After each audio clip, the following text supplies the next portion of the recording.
C'est un dimanche pour écrire son histoire, celle d'un club, peut-être le H, leader de Star League, est plus que jamais proche de son rêve, celui d'offrir au peuple violet son premier titre de champion de France.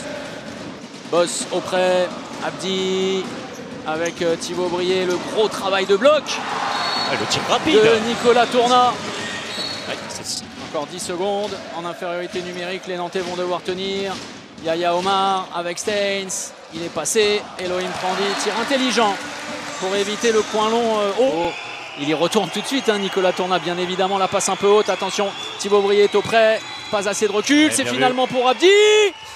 Entre les bras de Yannick Gren, parfait pour l'Algérie. Début de votre question, hein, parce que j'étais en train de discuter avec Julien Boss justement. Ouais, attention, puis ça va. On va laisser l'action se dérouler avec Luc Steins. Luc Steins qui en infériorité numérique va planter le 13e but.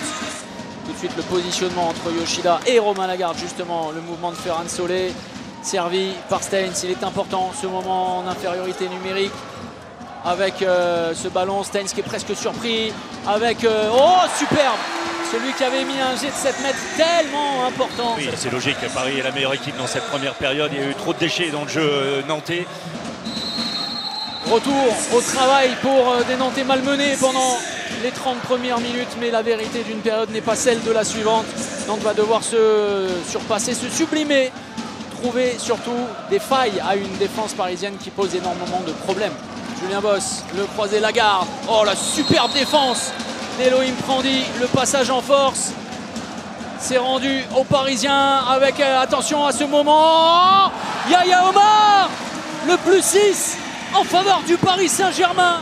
Auteur de 4 buts mais aussi de quelques erreurs. Le ballon est lâché à gauche, à droite et derrière. Exceptionnel le numéro de Luc Steins. Il ne faut pas faiblir pour les Nantais, continuer les assauts. Intervalle trouvé, c'est finalement un décalage. Et Noam Léopold là aussi, tout comme Audrey Ozzola. A apporté également ses fruits, c'est de ce côté-là du terrain que Nantes trouvera son salut, s'il doit le trouver. Avec, tout proche de l'interception. Et derrière le retour d'Ivan Pešić qui pourrait tout changer. De Thibaut Brié, Nicolas Tourna a été parfaitement muselé par les rouges et bleus. Et Léopold, une dernière fois, et l'arrêt de Palika. Fantastique, on en reste là.